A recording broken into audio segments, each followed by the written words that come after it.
नमस्कार, दीप the knowledge world में आप सभी लोगों का स्वागत। और आज हम पढ़ने जा रहे हैं मार्क्सवाद और मार्क्सवाद के जो बचे हुए टॉपिक्स है उनको लगभग आज हम पूरा करने का प्रयास करेंगे। तो मार्क्सवाद का जो अगला टॉपिक है हम उसकी बात कर लेते हैं और वो है हमारा अलगाववाद का सिद्धांत। अलगाववाद, देखिए अलगाववाद का सिद्धांत है क्या, इससे इंपॉर्टेंट है कि आया कैसे और मार्क्स ने इसे कहाँ लिखा था। तो हमने मार्क्स की रचनाओं की बात की थी, उनका अध्ययन किया था। तो मार्क्स की एक रचना थी द उसकी रचना का नाम था द इकोनॉमिक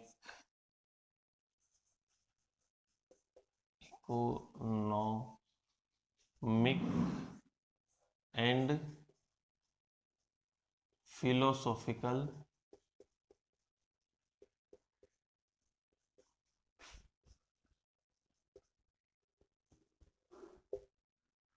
मैन्युस्क्रिप्ट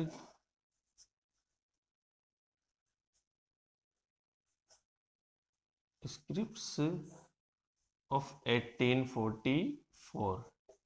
ये जो बुक है इसमें मार्क्स ने अपने अलगाववाद के सिद्धांत को प्रस्तुत किया है। और इस बुक को, क्योंकि ये प्रकाशित नहीं हो पाई थी, मार्क्स ने लिखी थी पांडुलिपि के स्थिति में ही ये लिखी रही, यानी जो ओरिजिनल जो रचना थी उसी स्थिति में रखी रही। ये पब्लिश नहीं हो पाई, इसलिए पब्लिक को इसके बारे में पता नहीं चल पाया। इस रचना को पब्लिक के सामने लाने का श्रेय जॉर्ज ल्यूकाच को है। देखो, जॉर्ज ल्यूकास ने इस पांडुलिपि की खोज की, उसे पढ़ा और उसे पढ़ करके उसे पब्लिश करवाया। तो इन्होंने 1923-24 में तो इसकी खोज की और 1932 में यह रचना प्रकाशित हुई। पांडुलिपि की खोज करने के बाद इसे प्रकाशित करवाया गया। किसके द्वारा? जॉर्ज लूकाच के द्वारा। तो ध्यान रखें, हमें क्वेश्चन आता है कि किस बुक में ये सिद्धांत दिया गया था, तो हमें बुक का नाम ध्यान होना चाहिए, प्लस किसने इसको प्रकाशित करवाया, किसने इसको खोजा, तो वो नाम ध्यान होना चाहिए। अब बात कर लेते हैं ये अलगाववाद का सिद्धांत है क्या। तो इस अलगाववाद के सिद्धांत में मार्क्स कंपेयर करता है सामंतवाद को पूंजीवाद से। किसको करता है? सामंतवाद को, सामंतवाद वर्सेस पूंजीवाद। और मार्क्स ये कहता है कि यद्यपि दोनों शोषणकारी संस्थाएं हैं, व्यवस्थाएं हैं, सामंतवाद भी और पूंजीवाद भी, लेकिन पूंजीवाद की अपेक्षा सामंतवाद बहुत बहुत ज्यादा बेहतर था। क्यों बेहतर था? तो बताता है कि पूंजीवाद में व्यक्ति अलगाववाद का शिकार हो जाता है। अलगाववाद का शिकार यानी कि वो अकेला पड़ जाता है, उसका जो जुड़ाव है वो समाप्त हो जाता है। तो किस किस प्रकार का अलगाववाद होता है? सबसे पहला अलगाववाद बताता है वो उत्पादन प्रणाली से।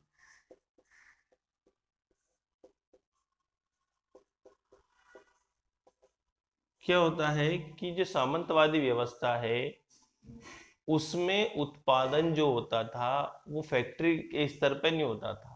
कारीगर मजदूर घरों में अपने कुटीर उद्योगों में काम करके प्रोडक्शन का निर्माण करते थे और बाकी जो खेतिहर मजदूर हुआ करते थे वो खेतों में काम किया करते थे। तो यानी कि एक मजदूर या उस मजदूर के सगे संबंधियों द्वारा ही पूरा प्रोडक्ट तैयार किया जाता था।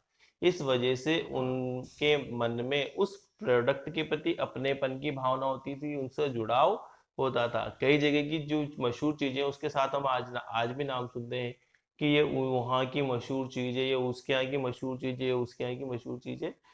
तो उसके साथ नाम जुड़ जाया करता है। जो कुटीर उद्योग वो व्यक्ति अपने लेवल पर बनाता हो, परिवार बनाता हो, तो वहां नाम जुड़ जाता है उस प्रोडक्ट से, उस उत्पाद से उनका जुड़ाव हो जाता है। लेकिन ये जुड़ाव फैक्ट्री प्रणाली में समाप्त हो जाता है, क्योंकि फैक्ट्री प्रणाली में प्रोडक्शन कौन क्या कर रहा है ये पता नहीं। एक मजदूर पूरे प्रोडक्शन का, पूरे उत्पाद का एक छोटा सा हिस्सा का निर्माण करता है। कोई पैकेजिंग कर रहा है तो उसे पैकेजिंग का काम कर रहा है, कोई उसे बनाने का काम कर रहा है, उसे प्री मैन्युफैक्चरिंग का काम कर रहा है, और कौन क्या कर रहा है पता नहीं। सिर्फ मजदूर को सिर्फ अपने काम का पता है, बाकी और कौन से काम हो रहे हैं उसके बारे में पता नहीं है। उत्पादन इतनी बड़े लार्ज स्केल पर हो रहा है, वो इतने सारे मजदूर कर रहे हैं कि उस प्रोडक्ट से उन मजदूरों का जो लगाव है वो समाप्त हो जाता है, और इस स्थिति को मार्क्स कहता है उत्पादन प्रणाली से अलगाव। दूसरा अलगाव बताता है मार्क्स पर्यावरण से। पर्यावरण से अलगाव, क्योंकि सामंती व्यवस्था में व्यक्ति कहाँ था? खेतों में था, प्रकृति के बीच था, इस वजह से प्रकृति से उसका जुड़ाव था। लेकिन पूंजीवादी व्यवस्था में व्यक्ति एक कच्ची बस्ती में जाकर के रहता है, फैक्ट्रियों के पास जाकर के रहता है, और जहां बहुत बड़ी भीड़ पड़ी है ऐसे ही, जिसके पास ना कोई रहने के साधन है और ना कोई प्राकृतिक अनुभव बचा हुआ है। काम फैक्ट्रियों के अंदर हो रहा है जो सब तरफ से दीवारों और मशीनों से घिरी हुई है। इस प्रकार ये पूंजीवादी व्यवस्था मजदूर को पर्यावरण से भी अलग कर देती है। तीसरा अलगाव बताता है मार्क्स, वो कहता है साथियों से अलगाव।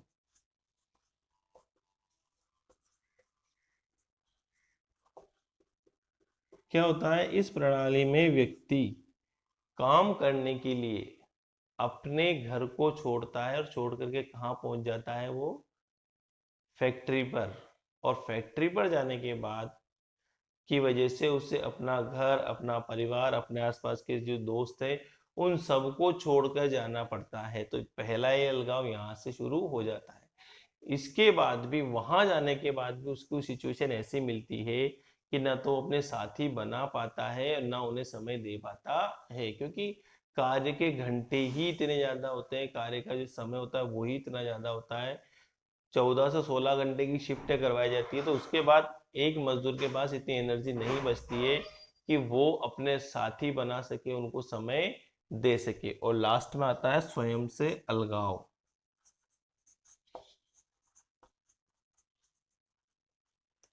देखो, स्वयं से जो अलगाव है उसकी बात मार्क्स कहता है कि व्यक्ति के बहुत सारे शौक होते हैं, कुछ अभिरुचियां होती है जो खाली समय में वो करता है।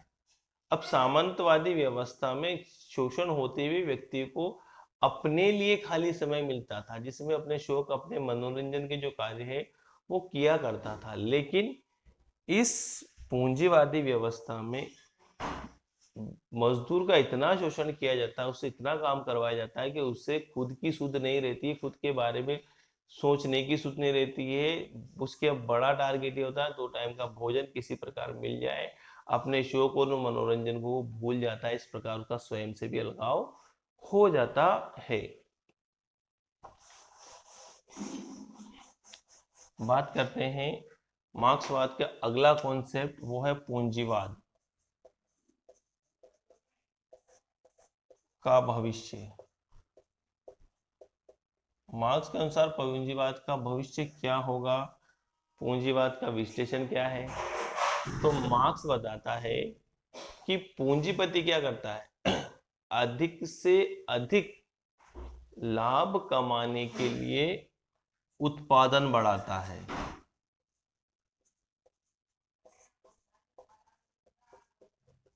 अब इस उत्पादित माल को बेचने के लिए नए बाजार ढूंढता है, और इस माल को बड़े मुनाफे पर बेचता है। और जब मुनाफा बढ़ता है तो वो उसी मुनाफे को क्या करता है? और ज्यादा प्रोडक्शन में लगाता है।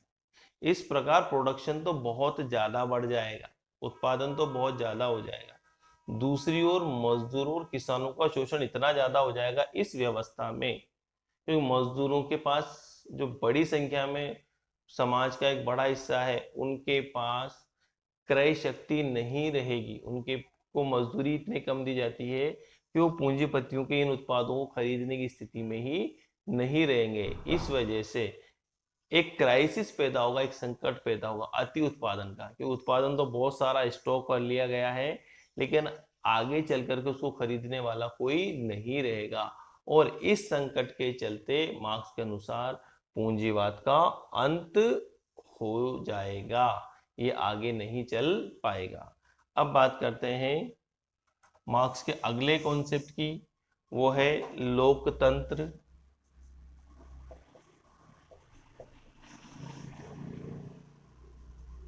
धर्म और राष्ट्रवाद।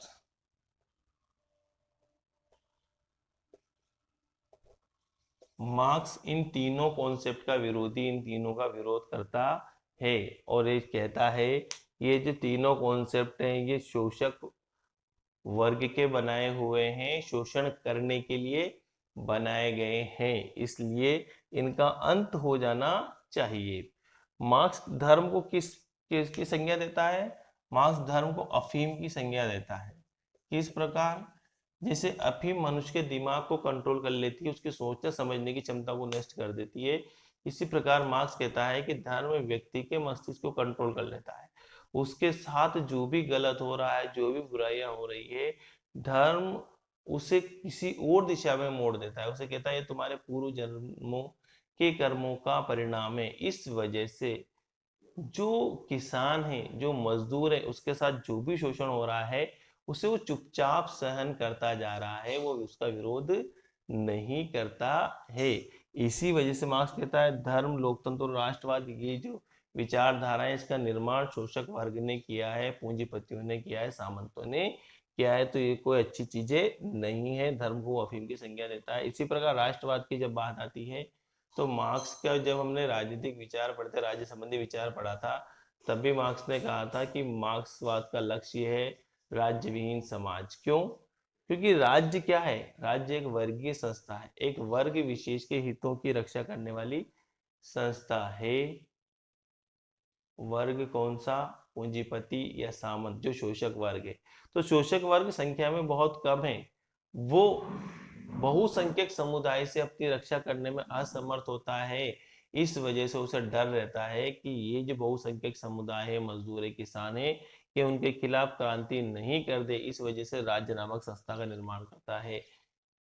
जब मार्क्स राज्य का ही विरोध करता है तो राष्ट्रवाद की भावना का तो विरोध करेगा ही सही, वो इसे खोखली भावना मानता है। तो बात करते हैं मार्क्स के राज्य संबंधी विचार, तो हम पढ़ ही चुके थे, लेकिन एक बार फिर देखते हैं कि राज्य का भविष्य क्या होना चाहिए मार्क्स के अनुसार। तो राज्य का भविष्य का पहला स्टेप मार्क्स कहता है, वो कहता है क्रांति होगी। क्रांति किसके? राज्य के विरुद्ध क्रांति किसके द्वारा होगी? सर्वहारा के द्वारा होगी, मजदूरों के द्वारा होगी, किसानों के द्वारा होगी, और ये पूंजीवादी व्यवस्था के खिलाफ क्रांति करेंगे। दूसरे चरण में मार्क्स कहता है कि सर्वहारा का उदारवाद आएगा।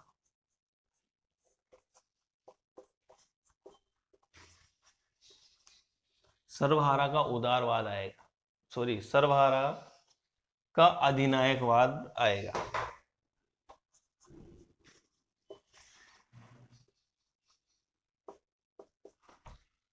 यानी कि जो मजदूर किसान है उनकी सरकार बनेगी, वो सत्ता में आ जाएंगे, राज्य के शासन तंत्र पर उनका अधिकार हो जाएगा।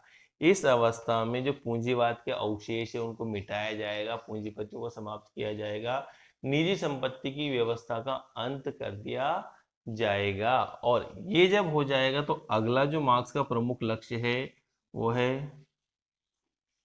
राज्य विहीन और वर्ग विहीन समाज की स्थापना, यानी कि साम्यवाद आ जाएगा। राज्य विहीन और वर्ग विहीन समाज हो जाएगा। क्यों?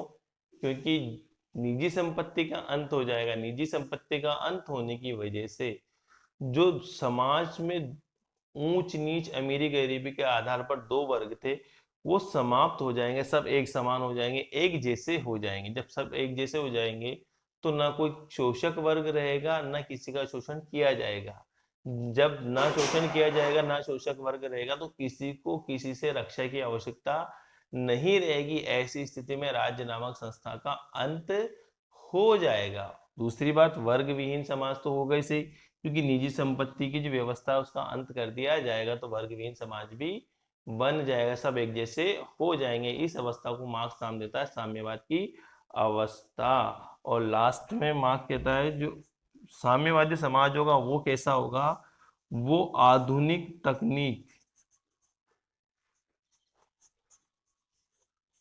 पर आधारित उन्नत प्रगतिशील समाज होगा। यानी कि मार्क्स ये नहीं कहता है कि पूंजीवाद के समाप्त होने के पश्चात हम वापस उसी आदिम अवस्था में चले जाएंगे, हम उसके समाप्त होने के बावजूद भी वर्तमान वैज्ञानिक तकनीकी प्रगति की ओर आगे बढ़ते रहेंगे। ये थे मार्क्स के विचार।